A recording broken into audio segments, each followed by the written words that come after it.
तो आज का हमारा वीडियो है मौर्यन एम्पायर के लिए।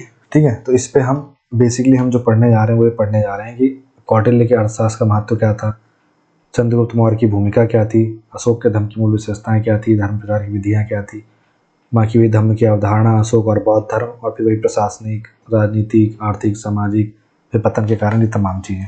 ठीक है, तो बेसिक चीज़ें यहाँ पे समझने से बेहतर ये होगा कि हम जैसे अब हम क्रोनोलॉजी, जैसे आपको पता है चंद्रगुप्त के बाद फिर आपका बिंदुसार, फिर आपका अशोक, फिर सो ऑन, है ना। तो इस क्रोनोलॉजी से चलते रहेंगे। अब इन सब के माई बाप जो कौटिल्य हैं, ठीक है, तो वो सब हम देखते रहेंगे, लेकिन हमें बेसिकली फोकस इस पर नहीं करना कि इसके सोर्स क्या है, कहाँ से इसके बारे में जानकारी मिलती है। उस टाइप के क्वेश्चन एमपीएससी ने पूछता है और उसके 1 इन मिलियन चांस है, तो उस पर हम टाइम नहीं खा पाते। हम मेनली अपना टाइम खा पाते हैं जो काम के क्वेश्चन है जो आ सकते हैं। तो मौर्य प्रशासन में कौटिल्य के अर्थशास्त्र का महत्व, इसके 2 जगह पे आपको पेपर 2 पार्ट ए यूनिट 4 में भी, यूनिट 4 में ही, हाँ यूनिट 4 में आपको जो थिंकर्स मिल जाएंगे, यूनिट 3 या 4 मिल जाएंगे, तो उसमें भी आपका थोड़ा मोड़ा काम हो जाएगा। ठीक है, तो कौटिल्य के अर्थशास्त्र का क्या महत्व है मौर्य प्रशासन में, तो इसने केंद्रीकृत प्रशासन की बात करी है। ठीक है, कि अर्थशास्त्र ने ये बताया है कि व्यवस्था बनाए रखने के लिए स्पष्ट पदानुक्रमिक विभाजनों के साथ एक अच्छी तरह से संरचित प्रशासनिक प्रणाली पर जोर दिया है। तो केंद्रीकृत प्रशासन की बात करी और यही दिखेगा भी वहाँ। फिर राजस्व प्रणाली की बात करी है कि विस्तृत कराधान नीतियों की रूपरेखा तैयार की गई थी। ठीक है, जासूसी नेटवर्क था, संस्था और संचारण नाम से, आंतरिक और बाहरी सुरक्षा के लिए। ठीक है, फिर कानून और न्याय, तो सामाजिक व्यवस्था बनाए रखने के लिए सख्त लेकिन निष्पक्ष न्यायिक उपायों का प्रस्ताव दिया। फिर आर्थिक नीतियां जो है, आर्थिक विकास को बढ़ावा देने के लिए व्यापार, कृषि और बुनियादी ढांचे को बढ़ावा दिया। इसके बाद कल्याणकारी उपाय, तो सामाजिक सद्भाव बनाए रखने के लिए लोक कल्याण परियोजनाओं को महत्व पर प्रकाश डाला। तो ये मोटा माटी जो हमारे कौटिल्य साहब कहना चाह रहे हैं कि उनके मतलब अर्थशास्त्र जो उनकी पुस्तक है उसके माध्यम से बताना चाह रहे हैं कि किस तरीके से महत्व है, मतलब उनकी पुस्तक का महत्व है प्रशासन में, मौर्य प्रशासन में। तो पहला केंद्रीकृत प्रशासन पर जो राजस्व प्रणाली है ना, कराधान नीतियों की रूपरेखा तैयार की, बेहतर मतलब कर होना चाहिए। जैसे इनका जो सप्तांग सिद्धांत है ना, तो उसमें जिसमें आपका राजा, अमात्य, मित्र, सेना, दुर्ग, कोष, है ना, एटसेट्रा चीज़ें आती हैं, तो ये सब शामिल है। उसमें जासूसी नेटवर्क, कानून और न्याय, आर्थिक न्याय, कल्याणकारी राज्य, तमाम चीज़ें आपकी शामिल है। तो ये उसका महत्व है कि इस चीज़ पे उसने महत्व दिया प्रशासन में। अब अगला हम देखते हैं कि मौर्य प्रशासन के स्थापना में चंद्रगुप्त मौर्य की क्या भूमिका है। जैसा आपको पता होगा कि घनानंद से बदला लेना था चाणक्य को, तो चाणक्य ने चंद्रगुप्त मौर्य को जमीन से उठा करके राजा बनाया, और राजा बनाने के पश्चात उसने घनानंद से बदला लिया और इसको सिकंदर के हवाले कर दिया। ठीक है, मतलब कि घनानंद को निपटा दिया। ठीक है, और उसके बाद फिर मगध साम्राज्य में कब्जा कर लिया। और इसके बाद फिर चंद्रगुप्त मौर्य अपना मौर्य वंश की स्थापना करता है। तो उसका रोल क्या है, तो पहला तो सैन्य शक्ति, है ना, एक शक्तिशाली सेना बनाई और घनानंद को हराकर अपना शासन स्थापित किया। बिना एक शक्तिशाली सेना की चीज़ तो हो ही नहीं सकती थी। ठीक है, तो एक शक्तिशाली सेना बनाई उसने। इन सब के पीछे दिमाग कौटिल्य जी का ही है, लेकिन हमें ये देखना पड़ेगा कि मेन पिक्चर में कौन आगे है, चंद्रगुप्त मौर्य आगे। तो सैन्य शक्ति। दूसरा, कौटिल्य के साथ गठबंधन। तो कौटिल्य के मार्गदर्शन में उन्होंने रणनीतिक और कूटनीतिक नीतियों को अपनाया। जैसे कि एक राजा था जो कश्मीर का शासक था, जिसकी सहायता से उसे सेल्यूकस निकेटर को पराजित करना था, उसकी मदद चाहिए थी। तो उसने वही उसके साथ करता है कि उस बोलता है कि अगर आप जो है आप इस शर्त को जीत गए तो जैसा आप कहेंगे वैसा होगा, और हम जीत गए तो जैसा हम कहेंगे वैसा होगा। तो वो क्या होता है कि वो सो जाता है और उसके गले में एक माला रहती है, तो उसको बोला जाता है कि ये माला जो है ले करके आओ, और इस तरीके से लेकर के आओ कि व्यक्ति जाग ना पाए। तो पहले वो जो कश्मीर का शासक रहता है वो जाता है, तो जाता है, फिर वापस लौट के आ जाता है, बोलता है अरे वो तुम्हें किसी तरीके से निकालूंगा, वो जाग जाएगा। फिर उसके बाद चाणक्य उसको बोलता है कि अब तुम सो और चंद्रगुप्त मौर्य अब लेकर के आएगा। तो वो सोता है और अपने गले माला पहना रहता है, और चंद्रगुप्त मौर्य जाता है, उसी गर्दन काटता है, माला लेके आ जाता है। तो इस तरीके से कौटिल्य का दिमाग चलता था। ठीक है, फिर क्षेत्रीय विस्तार। चंद्रगुप्त ने उत्तर भारत अफगानिस्तान के कुछ हिस्सों में साम्राज्य का विस्तार किया। ठीक। दूसरा, केंद्रीकृत प्रशासन, जैसा हमने पहले ही बात की अपनी, तो विशाल क्षेत्रों को नियंत्रित करने के लिए एक संरचित प्रशासनिक ढांचा स्थापित किया, कि सेंट्रलाइज सिस्टम स्थापित किया कि सब जगह एक ही जैसा प्रशासन चलेगा। ठीक है। फिर सेल्यूकस के साथ कूटनीति, सेल्यूकस के साथ संधि ने शांति सुनिश्चित की, मतलब जहाँ लड़ना है वहाँ लड़ भी लिए, और जहाँ पे कूटनीति से शांति समझौता करना वहाँ शांति समझौता भी कर लिया, और व्यापार को बढ़ावा दिया। और सेल्यूकस निकेटर की पुत्री के साथ विवाह भी किया। तो पहला अंतरराष्ट्रीय, इंटरकास्ट, इंटर रिलीजन और इंटर स्टेट, ये सब छोड़िए, इंटरनेशनल मैरिज पहले चंद्रगुप्त मौर्य ने करी सेल्यूकस निकेटर की पुत्री के साथ। फिर उसके बाद बुनियादी ढांचे पर जोर दिया। चंद्रगुप्त ने सिंचाई, सड़क निर्माण, आर्थिक स्थिरता पर ध्यान केंद्रित किया। तो इस तरीके से मौर्य साम्राज्य की स्थापना में चंद्रगुप्त मौर्य जी की भूमिका है। तो क्या याद रखना है आपको, सैन्य शक्ति, बिना लड़े, मतलब बिना लड़े और बिना कूटनीति के तो राज्य हासिल होगा नहीं।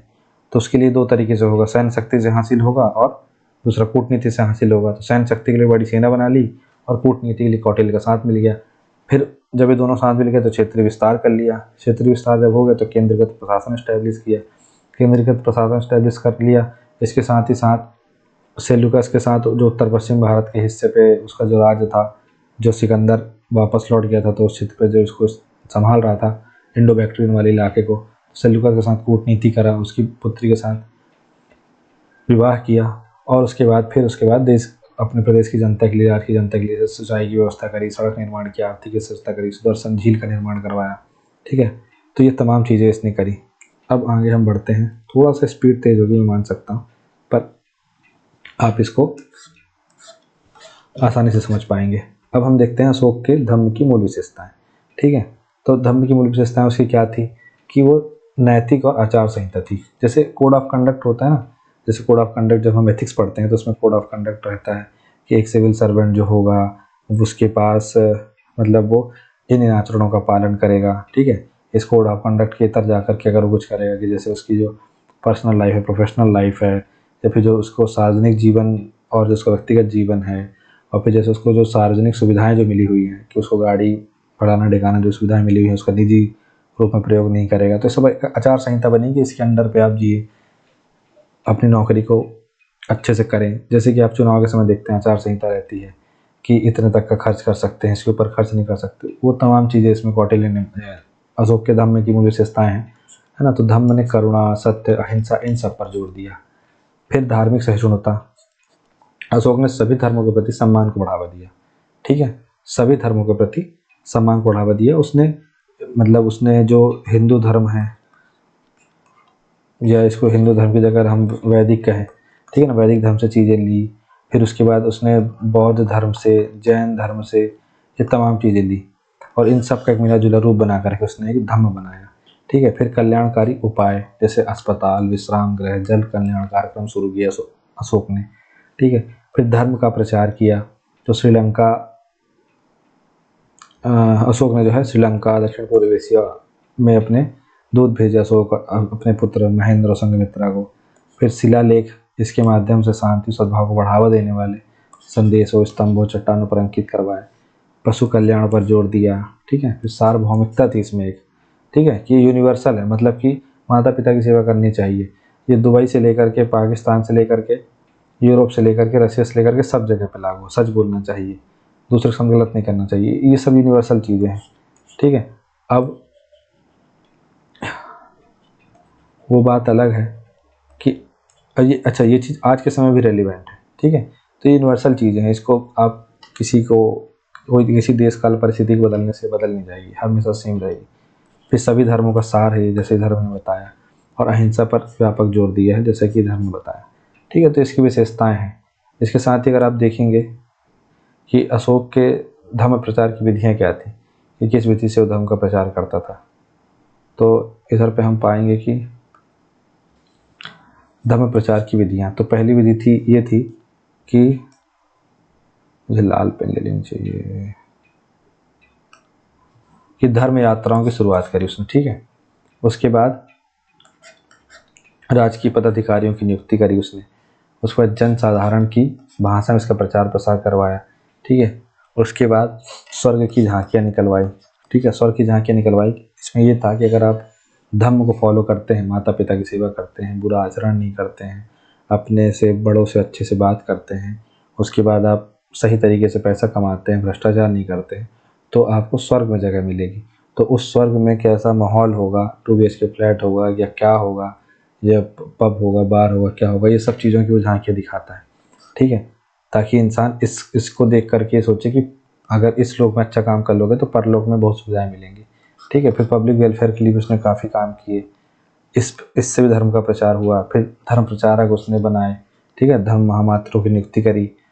तो इस तरीके से उसने धर्म प्रचार की अपनी विधियाँ अपनाई। ठीक है, अब आगे बढ़ते हैं। अशोक के धर्म की अवधारणा और सिद्धांत। ठीक है, अशोक के धर्म की अवधारणा सिद्धांत ये थी कि नैतिक आचरण की बात करी उसने। ठीक है, जिसमें उसने सत्य, करुणा, सभी के प्रति सम्मान जैसे मूल्यों पर जोर दिया, अहिंसा पर जोर दिया। ठीक है, शांति की वकालत की, युद्ध से परहेज किया और जीवों की रक्षा करी। देखिए, जैसे जिसके पास 100 करोड़ है और उसके पास इतनी संपत्ति है, उसके पास रोल्स रॉयल्स भी है, जी वैगन भी है, ठीक है, आईफोन के सारे लेटेस्ट वर्जन भी हैं, और दुबई में बुर्ज खलीफा में उसके पास फ्लैट भी है। तब ये आदमी जब बोले ना कि मनी इज़ नथिंग, तब मज़ा भी आएगा। ठीक है, और जब 100 रुपये कमाने वाला महीने का ये बोले ना कि मनी इज़ नथिंग, तो मज़ा नहीं आएगा। तो सेम ऐसे ही जब अशोक ने कलिंगा वॉर लड़ा और उसने लाखों लोगों को जब मारा, उसके बाद जब वो शांति की वकालत कर रहा है तो लोगों को मज़ा आ रहा है। ठीक है, क्योंकि तभी लोग कहेंगे कि हाँ हाँ वो इसलिए शांति वकालत की बात कर रहा है क्योंकि उसने इतनी हिंसा झेली तो उसके अंदर अशांति बढ़ गई। ठीक है, तो ये 100 चूहे खा के बिल्ली हज को चली जैसी व्यवस्था है। तो खैर ठीक है, फिर भी अच्छी बात है, उसने भेरी घोष के धम्म घोष को चुना। तो अशोक ने जो है अहिंसा के माध्यम शांति की वकालत की, युद्ध से परहेज किया, जीवों की रक्षा की, है ना, पशु बलि पर प्रतिबंध लगाया, धार्मिक सहिष्णुता, विभिन्न धर्मों के बीच सद्भाव को बढ़ाया। मतलब वो वैदिक धर्म वालों को भी मानता था, वो आपके जैन अनुयायियों को भी मानता था और बौद्ध धर्म के लोगों को भी मानता था। फिर सामाजिक जिम्मेदारी, बुजुर्गों, नौकरों, गरीबों की देखभाल करने के लिए प्रोत्साहित किया, और आत्मनियंत्रण, लालच, क्रोध, अहंकार, इन सब से संयम बरतने का आग्रह किया। तो ये तमाम चीज़ें जो हैं, इसका कॉन्सेप्ट है, प्रिंसिपल है अशोक के धर्म की अवधारणा का। ठीक है, अब हम यहाँ देखते हैं कि जो अशोक और बौद्ध धर्म के बीच एक संबंध देते हैं। ठीक है, तो अशोक को बौद्ध धर्म में दीक्षा दिलाई उपगुप्त ने। ठीक है, अशोक ने बौद्ध धर्म के लोगों को संरक्षण दिया अपने दरबार में। ठीक है, अशोक अपने राज्य अभिषेक के 10वें वर्ष बोध गया गया, 12 वर्ष निगाली सागर गया, 20वें वर्ष रुक्मिणी गया। ठीक है, यहाँ पे बोध गया, मतलब वो गौतम बुद्ध के जीवन से जुड़े हर स्थान पे गया वो। ठीक है, और धम्म महामात्रों की नियुक्ति करी, जिससे कि धर्म का प्रचार प्रसार हो। ठीक है, और धर्म का प्रचार प्रसार भी हो, साथ ही बौद्ध धर्म का प्रचार प्रसार हो। फिर अभिलेख पर बौद्ध सिद्धांत लिखवाए। ठीक है, जो मध्यम मार्ग जैसी चीज़ें, छड़ी गुआती है जैसे। फिर 84,000 स्तूपों का निर्माण करवाया, बौद्ध धर्म का प्रचार प्रसार करवाया। तो ये तमाम चीज़ें अशोक और बौद्ध धर्म को रिलेट कराती हैं, जोड़ती हैं। ये अपने बौद्ध धर्म वाले चैप्टर में भी इस चीज़ को देखा है, और ये इस चैप्टर में भी आपने देख लिया। ठीक है, अब अशोक के धम्म के पीछे क्या कारण था? तो पहला तो कलिंग युग का प्रभाव, कि वही अब मैं 1000 करोड़ रुपए कमा चुका हूँ, अब मुझे जो है शांति वाला जीवन जीना है। ठीक है, अब मुझे इस दुनिया से दूर जाना है, अलग रहना है, जंगल में जाके रहना है। तो उसी तरीके से अशोक भाई के साथ हुआ, है ना, उनका हृदय परिवर्तन हुआ कि मैंने इतने लाखों लोगों को क्यों मार दिया। और फिर अब वो जीवन की विनाशकारी क्षति और पीड़ा ने अशोक को गहराई से झकझोर दिया, जिससे उन्हें शांति और करुणा का मार्ग अपनाने की प्रेरणा मिली। ठीक, दूसरा नैतिक और सामाजिक सुधार। अशोक ने नैतिक व्यवहार और नैतिक मूल्यों को बढ़ावा देकर सामाजिक सद्भाव को बेहतर करने का प्रयास किया। फिर साम्राज्य का एकीकरण, अपने विशाल सांस्कृतिक रूप से विविध साम्राज्य में स्थिरता बनाए रखने के लिए अशोक ने सामान्य नैतिक सिद्धांतों को बढ़ावा दिया। ठीक है, फिर बौद्ध धर्म का प्रभाव, बौद्ध भिक्षुओं और शिक्षाओं के साथ अशोक के जुड़ाव ने अहिंसा और करुणा पर उनके जोर को प्रभावित किया। ठीक है, उस पर बौद्ध धर्म का प्रभाव पड़ा। अब बौद्ध धर्म का प्रभाव पड़ा तो बौद्ध भिक्षुओं और शिक्षाओं और उसकी शिक्षाओं के साथ भी अशोक जुड़ा, और जब जुड़ा तो उनसे अटैच हुआ। ठीक है, अटैच हुआ तो उसके ऊपर प्रभाव पड़ा। फिर कल्याण उन्मुख शासन, मतलब अशोक का उद्देश्य बीमार बुजुर्गों और जरूरतमंदों की देखभाल को प्रोत्साहित करके सार्वजनिक कल्याण को बढ़ाना था। ठीक, तो इस तरीके से अशोक जो है ना, उसके धम्म के पीछे के सब कारण थे। और एक बात और समझिए आप, ये भारत है, जब अशोक क्या कहते हैं सेल्यूकस, जब चंद्रगुप्त मौर्य राजा था, ठीक है, तो इस तरफ वाले हिस्से में जो अशोक है उसकी परदादी रहती थी, मतलब सेल्यूकस निकेटर की बेटी, मतलब चंद्रगुप्त मौर्य की पत्नी। ठीक है, तो इस वाले क्षेत्र में ही उसका रूल था। तो ये वाले क्षेत्र के जो लोग हैं चंद्रगुप्त मौर्य के, तो ससुराल वाले ही हो गए। ठीक है, अब एक बड़ा शासक वर्ग था एक कलिंग वाला, तो इस कलिंग के राजा इसको निपटा दिया अशोक ने। ठीक है, उसके बाद दक्षिण में ऐसा कुछ बड़ा राज था नहीं। ठीक है, और बाकी जो थे वो सब कुछ मौर्य साम्राज्य के अंदर ही थे। तो इसलिए भी उस समय अशोक की जो सेना थी, ठीक है, वो रहती भी तो उसके पास युद्ध लड़ने वाले कुछ काम होते नहीं। तो अशोक भाई ने ये समझा कि अब इनको जो है इन्हीं सब में उलझाया जाए और एक बढ़िया धर्म की व्यवस्था की जाए, ताकि ये युद्ध न लड़ना पड़े। ठीक है, और वो फ्रस्ट्रेट भी हो चुका था कलिंग युद्ध की वजह से, है ना, उसने इतनी मार काट मचा ली थी। तो अच्छी बात है। अब मौर्य साम्राज्य में महिलाओं की सीकर भूमिका से पहले हम ये देख लेते हैं जो अशोक के अभिलेख थे। ठीक है, अब इसको अपन सोर्स में भी ऐड कर सकते हैं, इसको हम आर्ट एंड कल्चर में भी ऐड कर सकते हैं, है ना। जैसे शिलालेख, तो दीर्घ शिलालेख है और लघु शिलालेख है। स्तंभ लेख, शिलालेख मतलब कि किसी शिला पे, चट्टान पे लिख देना। स्तंभ लेख मतलब जैसे किसी खंबे पे लिख देना, है ना, जैसे लिखा रहता है ना, हम किसी बिल्डिंग में जाते हैं तो सरकारी भवन में तो देखते हैं कि फलाने फलाने विधायक ने इसका वो किया है, उद्घाटन किया है, फलाने मुख्य अतिथि की उपस्थिति में, ढिकाने ये विशेष मुख्य अतिथि की उपस्थिति में, ये सब देखते हैं। तो वो ऐसे ही स्तंभ लेख। फिर गुहा लेख जो है, गुहा लेख मतलब गुफाओं वगैरह में। ठीक है, तो दीर्घ शिलालेख में, जो दीर्घ शिलालेख है उसमें शाहबाज गढ़ी जो है, ठीक है, सोपरा जो है और कालसी जो है, ये सब चीज़ें आती हैं। फिर लघु में भाब्रू अभिलेख है, रूपनाथ अभिलेख है, गुर्जरा अभिलेख है और पानगुड़ारी अभिलेख है। ठीक है, फिर स्तंभ लेख में जो दीर्घ है उसमें दिल्ली का टोपरा और दिल्ली का मेरठ अभिलेख है। फिर जो लघु है उसमें सारनाथ और रुम्बिनदेही अभिलेख शामिल है। फिर जो गुहा लेख है उसमें बराबर की गुफाएं, सुदामा की गुफाएं, विश्व झोपड़ी और कर्ण चौपाल, ये तमाम गुफाएं शामिल हैं। ठीक, महिलाओं की स्थिति हम सामाजिक वाले में कर लेंगे। अब राजनीतिक संरचना में आते हैं। तो मौर्य साम्राज्य की राजनीतिक संरचना और प्रशासनिक व्यवस्था। तो राजनीतिक संरचना और प्रशासनिक व्यवस्था, अब यहाँ से बेसिक चालू हुआ कि जैसे राजनीतिक व्यवस्था, फिर आर्थिक, सामाजिक, धार्मिक ऐसे पढ़ेंगे। तो जो राजनीतिक संरचना प्रशासनिक व्यवस्था में हम देखेंगे क्या कि पहली बात तो केंद्रीय शासन था। ठीक है, दूसरा हमें यहाँ पे लिखना है कि वंशानुगत भी था, राजा का पद जो था वो आपको वंशानुगत था। वंशानुगत ही चलता रहेगा जब तक भारत में डेमोक्रेसी नहीं आ जाती। ठीक है, फिर उसके बाद तो केंद्रीकृत प्रशासन का मतलब है राजा सर्वोच्च अधिकारी था जिसे मंत्रिपरिषद का समर्थन प्राप्त था। दूसरा प्रांतीय प्रशासन, केंद्र के बाद प्रांत होगा आपका, प्रांत को चक्र बोला जाता था। ठीक है, और इन प्रांतों का एक राज्यपाल होता था जो कि वो कौन होता था, जो कि युवराज होता था। फिर जिला प्रशासन होता था, जिलाधिकारी कानून व्यवस्था राजस्व संग्रह बनाए रखता था। ठीक है, मतलब फिर एक मंडल होता था। ठीक है, मतलब देखिए केंद्र होता था, प्रांत होता था, फिर मंडल होता था जिसका प्रमुख प्रदेष्टा होता था, विषय होता था जिसको जिला बोल सकते हैं, उसका आहार पति होता था प्रमुख, और फिर ग्राम होता था, उसका प्रमुख ग्रामीणी होता था। ठीक है, इस तरीके से बटा हुआ था। सैन्य संगठन था, पैदल सेना, घुड़सवार सेना, रथ सेना, हाथियों वाली एक मजबूत सेना, तो ये सैन्य संगठन भी था। फिर जासूसी प्रणाली थी, तो संस्था और संचारा नाम की जो संस्था थी वो एक जगह रह करके इकट्ठा करती थी, संचारा जो थी वो घूम घूम करके सूचना को एकत्रित करती थी। ठीक है, फिर हम देखते हैं कि जो इसकी मंत्री परिषद है इसमें कौन होते थे, तो जैसे ये कैबिनेट हो गए, कैबिनेट के लोग हो गए, और ये आपके मतलब उनके जो कैबिनेट के लोगों को सहायता देने वाले हो गए। तो जो 18 तीर्थ थे, तो जो तीर्थ थे ये बड़े लेवल के अधिकारी थे, और जो अध्यक्ष थे वो छोटे लेवल के अधिकारी थे तीर्थ की तुलना में। तो 18 तीर्थ और 27 अध्यक्ष। ठीक है, जैसे कुछ तीर्थ थे, पुरोहित जो प्राइम मिनिस्टर था, युवराज, ठीक है, सेनापति, समाहर्ता, समाहर्ता राजस्व के काम संभालता था। फिर आपका जो सन्निधाता था वो कोषाध्यक्ष था। ठीक, ऐसे ही अगर आप 27 अध्यक्षों की ओर देखेंगे तो पणयाध्यक्ष था, सूनाध्यक्ष था, सीताध्यक्ष था।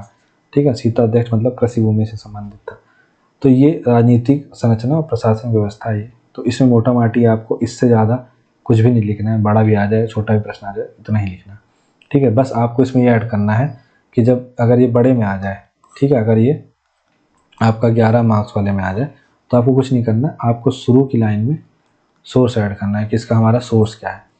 और जब सोर्स ऐड कर दें आप कि हमारा इसका सोर्स कौटिल्य का अर्थशास्त्र है, मेगस्थनीज की इंडिका है, अशोक के अभिलेख है, फलाना ढिमाका का, इसके बाद फिर अपना आप आंसर शुरू कर दें तो आपकी वो 3-4 लाइन वहाँ भी कवर हो जाएगी, ठीक। फिर इसके बाद हम देखते हैं कि अशोक के दम की भूमिका राजनीतिक सद्भाव बनाए रखने में। चलिए एक बार इसको देख लेते हैं।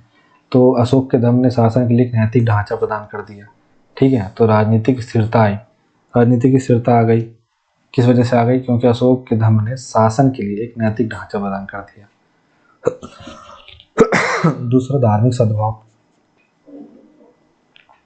सभी धर्मों के प्रति सम्मान को बढ़ावा देने से सांप्रदायिक संघर्ष जो है वो कम हुए। फिर सामाजिक कल्याण, अशोक ने सामाजिक कल्याण और हाशिए में पड़े समूहों के उत्थान के लिए नीतियां शुरू करी, ठीक है। फिर शिलालेख के माध्यम से संचार, तो अशोक के शिलालेखों ने लोगों को नैतिक व्यवहार और सामाजिक मूल्यों के बारे में शिक्षित किया, ठीक है।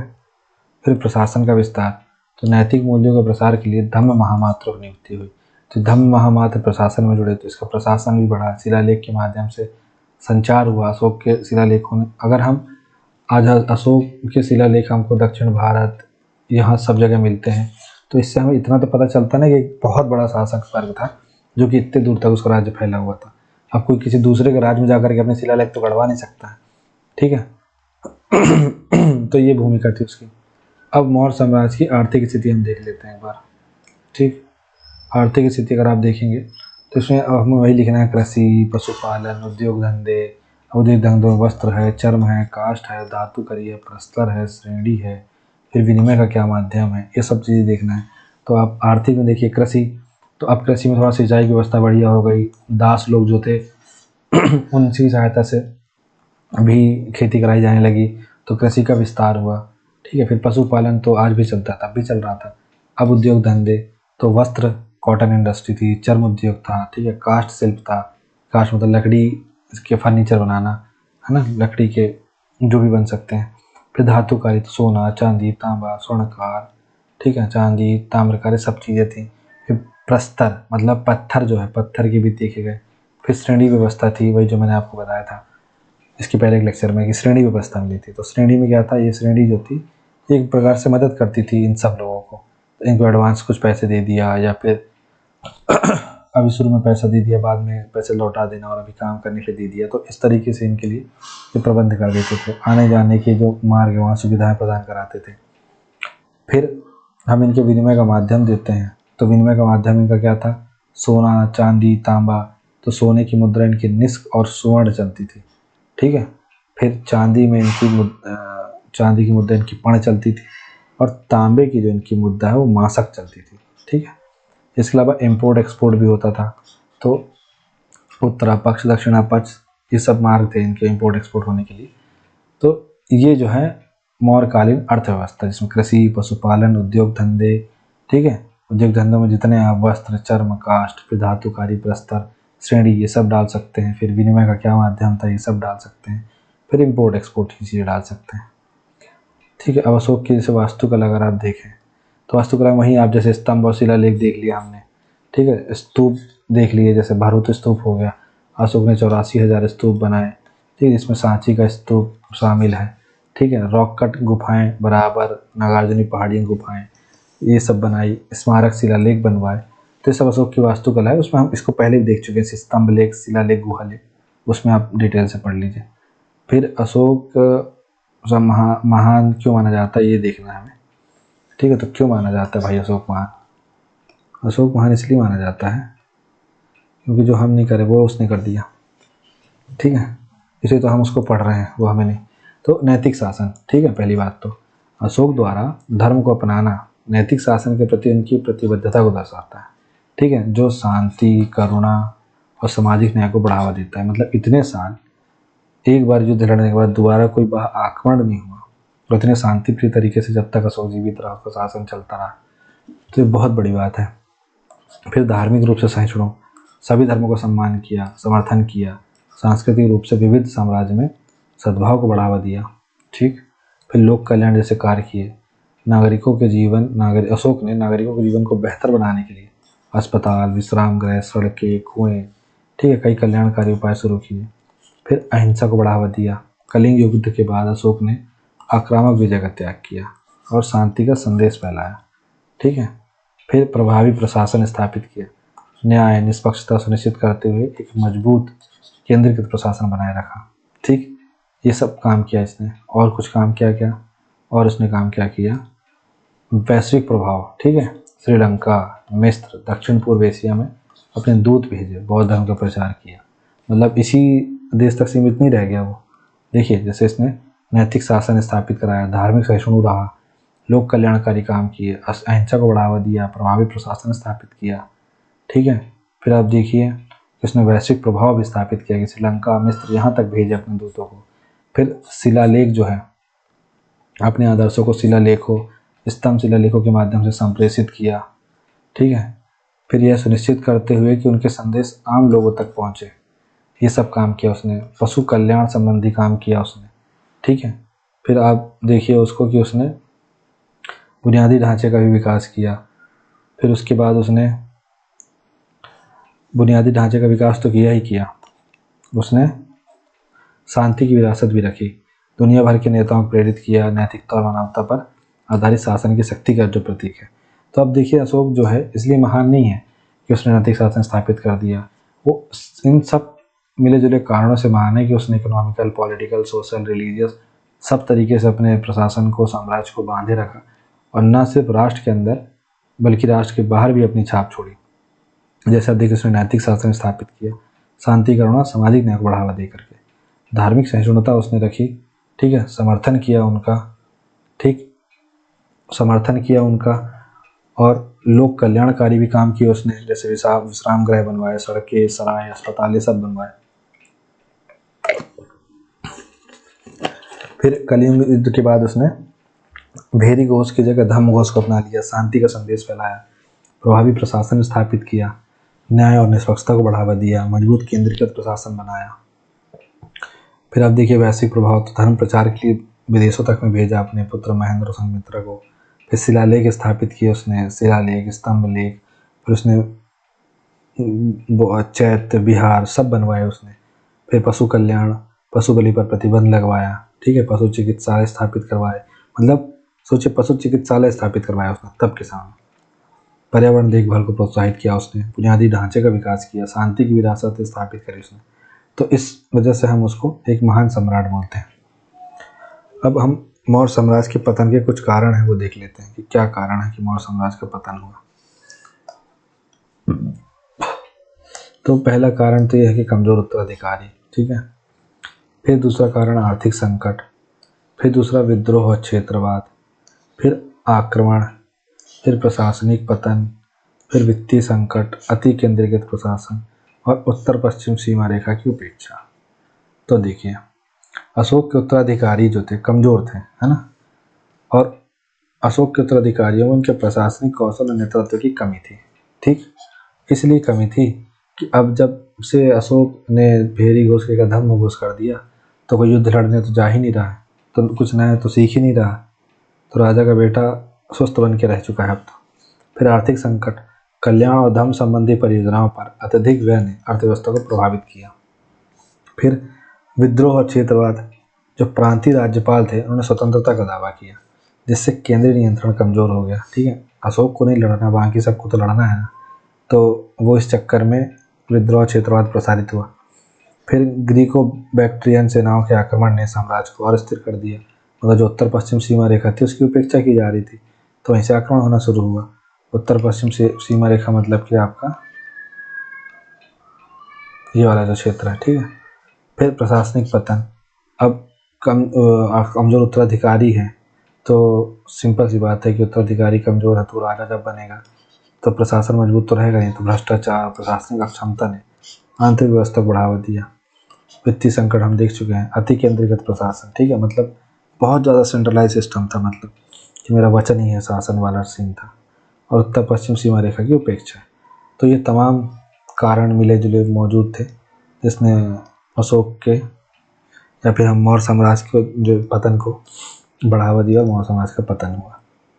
ठीक है, तो इन तमाम चीज़ों को पढ़ने के बाद आप समझ चुके होंगे कि मौर्यकालीन व्यवस्था कैसी थी, और जो मोस्टली इम्पोर्टेंट क्वेश्चन है वही सब यहाँ पे हमने वर्णित किया है। ठीक है, कौटिल्य के सप्तांग सिद्धांत वाला जो चीज़ है वो आपको कौटिल्य वाले वीडियो में भी मिल जाएगा, और यहाँ पे भी राजा, अमात्य, मित्र, सेना, दुर्ग, कोष और एक और कुछ होता है मुझे भी ध्यान नहीं आ रहा, तो ये चीज़ें तो हैं ही। ठीक है, तो thank you so much for watching this video. मिलते हैं अगले वीडियो में।